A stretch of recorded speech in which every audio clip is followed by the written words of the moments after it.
Are you in a relationship where you're being demeaned, devalued, and psychologically damaged? Do you feel trapped by a sense of obligation, guilt, and fear? Are you doing all the giving or almost all of the giving while your partner is still never satisfied and demanding more, and more from you?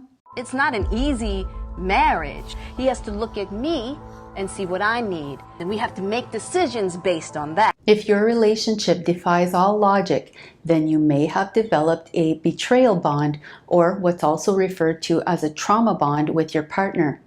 A trauma bond happens when you become deeply attached to someone who is harmful to you, and you form a strong dependency, committing to them and promising your life to them, even when you're being destroyed in the process. Our marriage was the most difficult, grueling, and excruciating thing. Has embarrassed him. She has made him look weak. She has cheated on him. Bad marriage for life. I'm Lise Leblanc, therapist, author, and life coach, and today I'm talking about how to break a trauma bond. If you haven't seen my recent video on the 10 signs that you are trauma bonded, please click on the link above.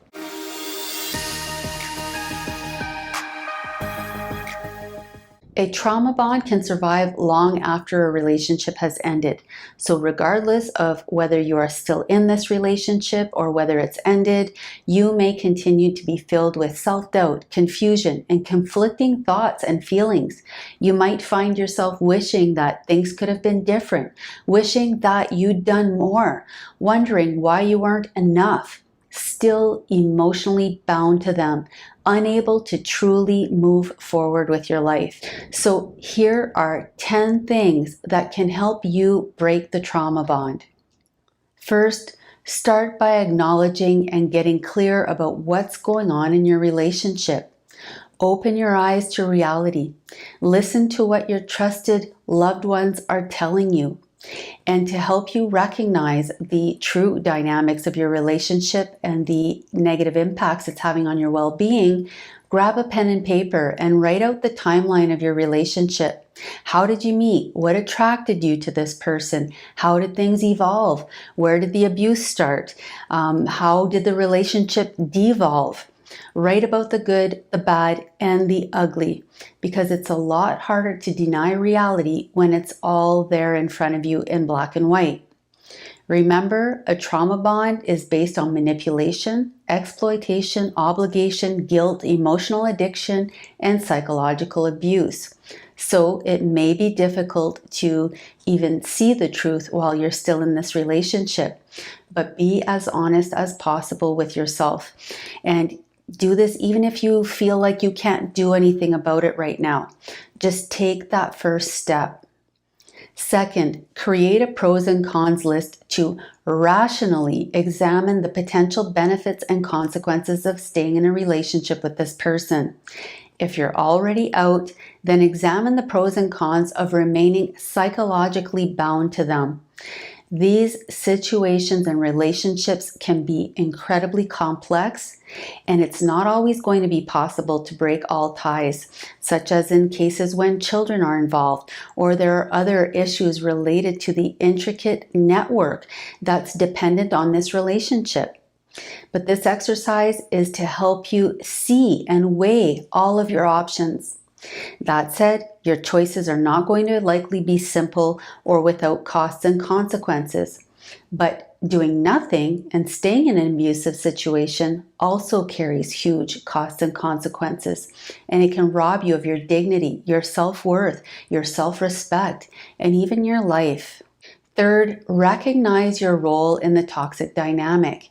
Self-reflection offers an opportunity to help you understand any patterns or vulnerabilities that attracted you to this toxic person and what kept you in this abusive relationship. This is not about blaming or shaming yourself, but rather about identifying your vulnerabilities. And if you've been in this type of relationship before, I can guarantee that there's something in you that needs your attention. I've carried most of my life the sense of failing every woman I interact with. So as much as it may be easier to blame, The key to healing is recognizing why you are prone to engaging and investing your time, your energy, your money, your sex, your resources into scammers or sick people. What made you fall in love with him? I would say Will came at a time in my life where he saw a beauty in me that I didn't see in myself at the time. And, you know, he saw a diamond in the rough and he kind of picked me up and blew off all the dust and said, I'm telling you, I'm gonna make you shine, girl. If you are trying to save a scorpion from drowning, then at least expect to be stung, because this is the nature of the scorpion. And maybe, just maybe, you're trying to rescue the scorpion for a reason that has more to do with you than it has to do with them. I always had this sense of being a coward because I watched my father beat up my mother and I didn't do anything. For a 9-year-old, it's hard to break that programming. You mentioned a time, I think you were 13, that you said he hit her for the last time. Yeah. And she left, is what you wrote, that you actually thought about suicide. My mind had twisted it into being my fault that my parents weren't, you know, staying together, and somehow I had failed. Sometimes we are so desperate to prove who's right and who's wrong, trying to paint a person black or white, good or bad. We're just so busy trying to figure out who and where the scorpions are that we forget that at times maybe we've been the scorpion. I always knew I would never be physically violent, but there's a sort of covert emotional violence that can cloak itself in jokes, stabs, and I had to get a hold of in that lane that was even hiding itself from me sometimes. Maybe past trauma caused you to act out. Maybe you've been betrayed and as a result you've hurt others.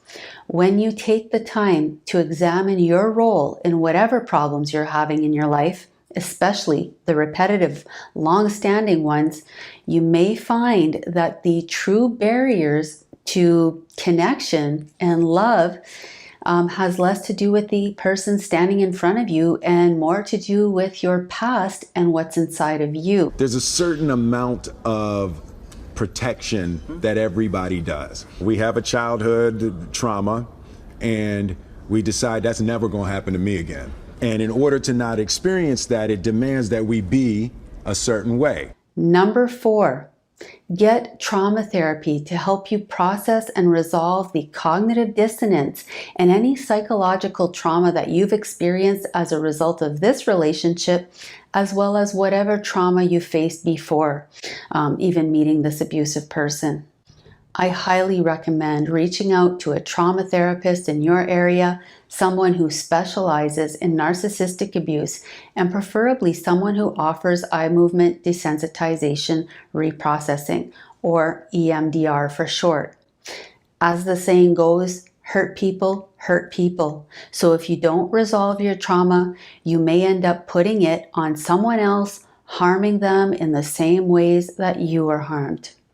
Number 5, along the same lines, seek assistance to develop positive coping strategies and effective problem-solving skills. A question I often ask my clients is this: if we took 10 random people and gave them all of your daily habits, your diet, your level of exercise, your job, your sleep patterns, your drug and alcohol consumption, your thoughts, what you talk about, who you spend time with, what you watch, what you read, everything you do on a daily basis, they do for an entire month. When they come back a month later, how do you think they'd be doing? And what do you think they need to change in order to feel better? It's not likely that your life is going to magically improve. And believe me when I say no one is coming to save you from your own self-sabotaging patterns. If you keep doing what you've always done, you will likely continue to get the results and outcomes you've always gotten. So take a good, honest look in the mirror and ask yourself what you need to change in whatever area of your life in order to have a different experience. Number 6, an effective strategy to heal from trauma is to extract the learnings from your experience. While toxic relationships are painful and distressing, the extreme suffering can serve as a catalyst for post-traumatic growth. I have personally found that most of my wisdom did not come from the good times. It came from my toughest, most challenging experiences and relationships, as well as from my worst mistakes. So if you're thinking that your toxic relationship was a waste of time and that this negative experience ruined your life, let me just say this. It's true that you can't undo the past and you can't make what's wrong right, but you do get a say in how to interpret and integrate this experience into your memory bank. And this can make a huge difference for you and how your nervous system adapts to this experience. And I'm not talking about toxic positivity here. Everything happens for a reason and only good thoughts and positive vibes. This is about integrating your trauma so that you can get out of survival mode. When your nervous system is all jammed up with unresolved trauma, most of your time and energy gets tied up trying to identify and avoid threats, trying to protect yourself or protect others. And you essentially create a protective cocoon for yourself to stay safe, but there's no living or loving in that. There's no power or freedom in that. And it's only when you can take the wisdom from an ugly, painful experience and use it to learn, grow, and contribute. And that's when you get your power back. That's when you restore your nervous system. And it's also where you gain true wisdom and healing. And here's another thing to consider. If you're a person who is genuinely seeking personal growth, wisdom, or even enlightenment in this lifetime, don't expect it to come in a neatly packaged box with a bow on top. So watch what you ask for and be prepared for the lessons to be painful, to challenge you to extremes, because that's typically what serves as the catalyst to breaking free from the prison of our own minds and of our own conditioning. For more insights on memory and its role in healing from trauma, I've included a link to the documentary Memory Hackers in the description section of this video. Number 7, reach out to people who can provide empathy and guidance. This can be a trusted friend, family member, it can be a support group, or all of the above. When you do manage to break the trauma bond and break free, you will likely find that at first the abuser's voice is still in your head, narrating and controlling you from within. And you may still have one foot stuck in their delusional reality, which is why a strong support network is key to getting yourself back in tune with your own sense of self and your own sense of reality. Number 8, you may not feel like doing anything fun or fulfilling right now. Breaking a trauma bond is not easy, no matter how you slice it or dice it. But engaging in positive activities, being around positive people, and taking care of yourself in positive ways will make a difference. Physical exercise or creative outlets like art or music may not solve all of your life's problems, but it can give you some much needed relief to help you get through the day one moment at a time. Taking small steps may not get you there fast, but it will get you there. And if you stay committed to doing what's good for you day after day, soon you will find yourself in a completely new space psychologically. Again, this isn't about toxic positivity. It's about doing what's good and healthy for yourself. Number 9, if the relationship is over, cut the toxic person off physically if at all possible, but most importantly, cut them off psychologically. This means closing the energetic highway between you and them and not allowing them to feed off of you anymore. And you not feeding off of them either. You'll need to be disciplined about not engaging in any activities that reinforce the trauma bond. Things like creeping their social media accounts, rereading texts, looking at old photos, reminiscing about the positive aspects of your relationship or that person, trying to protect or defend them in any way. Oh, wow. Wow, dude. Keep my wife's name out your fucking mouth. All that stuff simply serves to strengthen the trauma bond. So anytime you catch yourself thinking about the person, distract yourself. Reach out to someone, take a cold shower, do something physical, imagine a switch in your brain that controls your thoughts about them and flick it off. Use whatever strategy works for you, but do something to stop yourself from jumping on that thought train and allowing it to get momentum. As long as your focus is on the abuser, they still own you.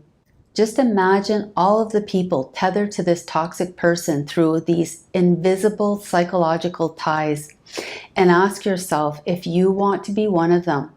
If not, cut the cord. Go ahead, close your eyes, imagine yourself cutting the cord now and allowing them to float away forever. Number 10, realize that there will be no closure. Even once you rationally know and accept the reality of this relationship, part of you may still be hoping that they will genuinely realize the harm they've caused you, sincerely apologize to you, and give you the closure that you so desperately want. However, it is highly unlikely that you will ever get any true closure from a toxic person. This may be because they don't know why they do what they do, or worse, maybe they just don't care. Regardless of the reasons, don't count on your abuser to give you closure or to release you from the trauma bond. If you found this video helpful, please subscribe to my channel and hit the notification bell. And to learn more about the difference between love and a trauma bond, please click on the link above.